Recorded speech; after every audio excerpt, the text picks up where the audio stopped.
Let's talk about Aaron Rodgers and the New York Jets. 2 wins in a row. They're 2-1 this season. This is truly the New York Jets year in terms of trying to maximize that window and getting over the hump. Not to say that they're going to go out there and win the Super Bowl, but this is the New York Jets' best chance to go out there and try to do that with this current roster. We have seen the New York Jets produce some of the best defenses in the NFL since Robert Saleh has become the head coach. And I am worried about their defense long term. More on that in the next couple of minutes. But when you look at Aaron Rodgers, this man's been one of the best quarterbacks in the NFL over the last decade plus. I understand he may not be the same Aaron Rodgers that he once was with the Green Bay Packers. That's fine. They just need a quarterback to go out there, put the football where it needs to be with the wide receivers, and just not turn the football over. And you're getting that plus more with Aaron Rodgers, even at this age that he's at right now. And when you look at what happened against the New England Patriots, bad Patriots team, but they have a strong defense. They had a strong outing against the Cincinnati Bengals and a very strong outing against the Seattle Seahawks as well. Aaron Rodgers was able to get outside the pocket, make a lot of good throws, similar to what he was able to do with the Green Bay Packers. And when I look at Aaron Rodgers on film, he is still a top-end quarterback in the NFL right now. The wide receivers need to gel around him. His best receiver is Garrett Wilson, but the chemistry is not there. But you look at a guy like Allen Lazard. Last year, he couldn't play his way onto the field. He was running the wrong routes. He was confused. He just could not get into the flow of things because Zach Wilson was a terrible quarterback.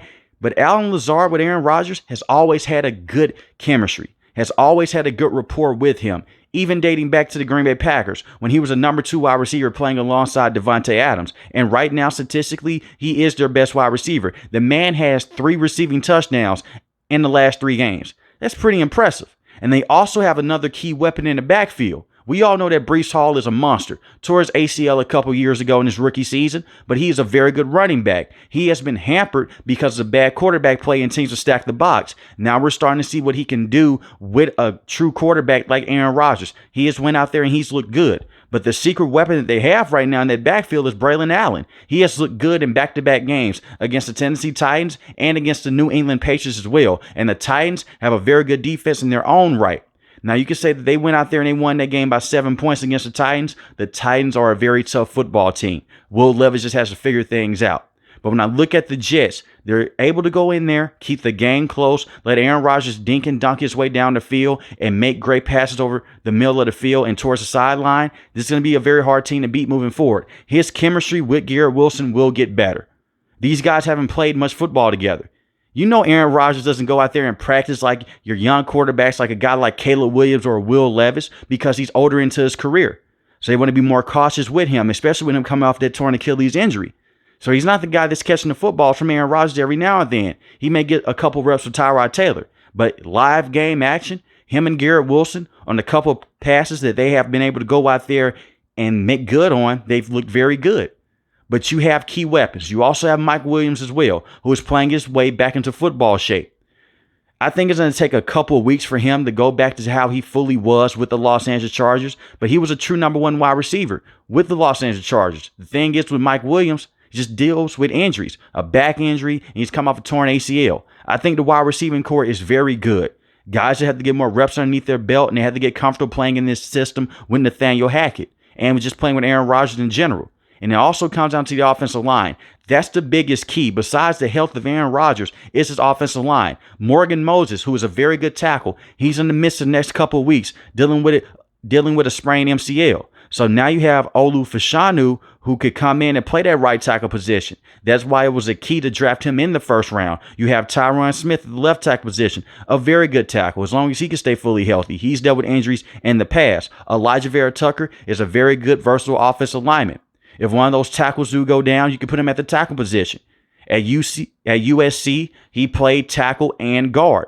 Now, both of his seasons so far in his NFL career have been cut short due to injuries, but when he's been on the field, he has looked very good.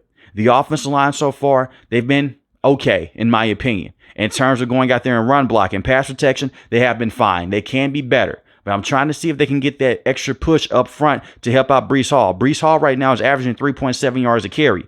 That is relatively low for a running back with the skill set that he has. But they have went against 3 very good defenses. The San Francisco 49ers week 1, the Tennessee Titans in week 2, and the Patriots in week 3 as well. And they went out there and they dominated the New England Patriots. I know that felt good if you are a New York Jets fan because of all the hell Tom Brady has put you through for decades upon decades, in my opinion.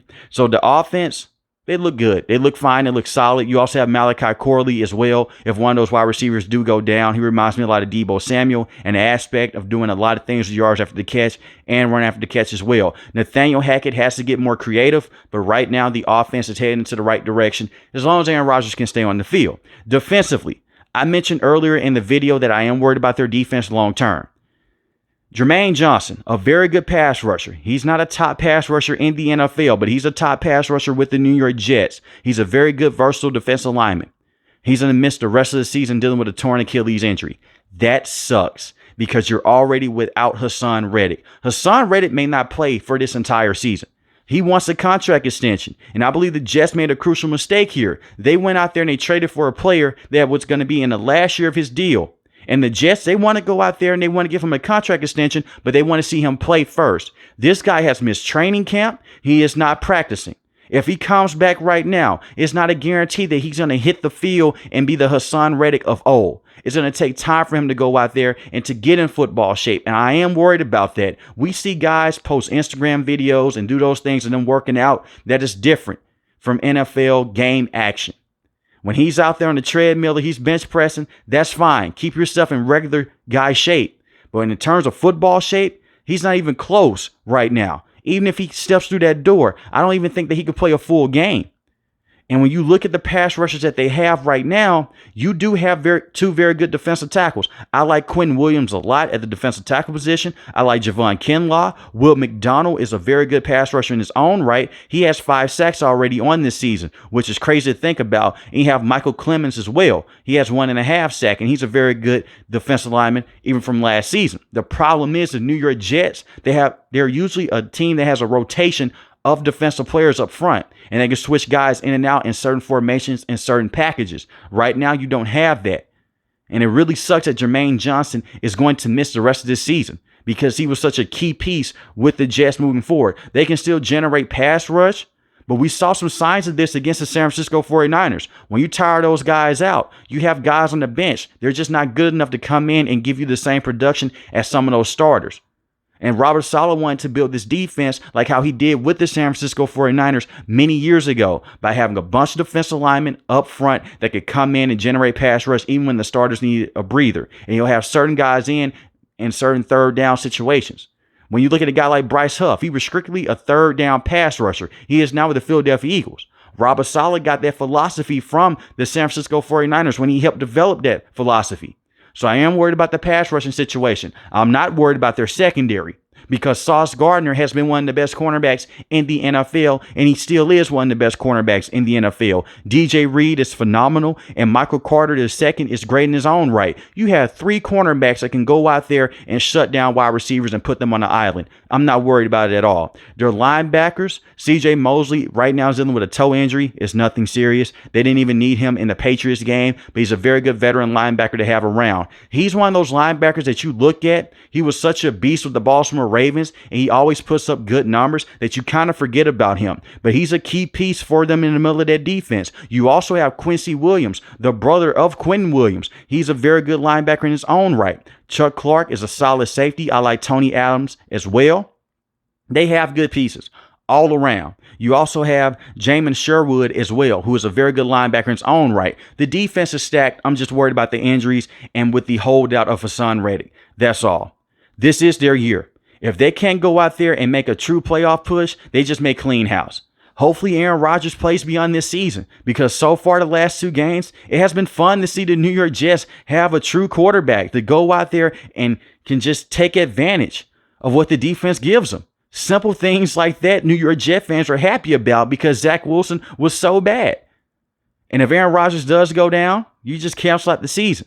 But let's knock on wood. I think the New York Jets are going to be in the driver's seat in this division with the Buffalo Bills. Those are the 2 top teams in this division, in my opinion. Right now, we don't know about the status with Tua. He's going to miss the next 4 weeks or so recovering from that concussion, and I hope the best for him moving forward, whether it's on or off the field. But when you look at the Buffalo Bills, they're still a tough football team. And they're still right there. The New York Jets have a dominant defense. Yes, they do. But it's going to take time for Aaron Rodgers and these wide receivers to get down to the T. So if you ever see Allen Lazard go out there and he has a better game statistically than Garrett Wilson, don't panic. This is a guy that has years underneath his belt with Aaron Rodgers. He's built up that rapport. Just give him and Garrett Wilson that time. And if that chemistry ever does click, the league is going to be on lookout, because you have a guy that is a true number one wide receiver, has put up over 1,000 yards before with quarterback play from freaking Zach Wilson. Imagine what he can do with Aaron Rodgers. And if Aaron Rodgers can still just get some of that prime left in his body, and he just reverse the clock every now and then like how he did on Thursday night, this is going to be a very tough team to beat. And teams are not going to stack the box as much, and Breece Hall should have a lot of running room, especially towards the middle of the field and from sideline to sideline as well. And you add in Braylon Allen, who was a very good running back and can catch the football at the backfield. I like what the Jets are doing. It also just comes down to the play calling of Nathaniel Hackett. I'm not the biggest Nathaniel Hackett fan, but every time he's with Aaron Rodgers, good things happen on the field. But let me know in the comment section below, how far do you guys think the New York Jets can go this season? If you're new to the channel, hit the subscribe button. If you like the video, hit the like button. One more thing as well. The tight ends with this team, they're going to always see a lot of action. I don't want to let you guys go before I talk about this. When you look at the tight ends from Tyler Conklin to Jeremy Ruckert, the thing is, Aaron Rodgers, he loves throwing to the tight end. It's like a mismatch to him. So when you look at a guy like Tyler Conklin, he's going to go out there and have a big game every now and then. Jeremy Ruckert is still a very young football player. They're going to try to put him into the mix as well. Just be on the lookout for that, because Aaron Rodgers traditionally has always targeted the tight end a lot, especially in the red zone situations. But if you're new to the channel, hit the subscribe button. If you like the video, hit the like button. Most importantly, we want each and every last one of you guys stay safe, stay positive. Thanks for watching the video, guys. God bless. Peace.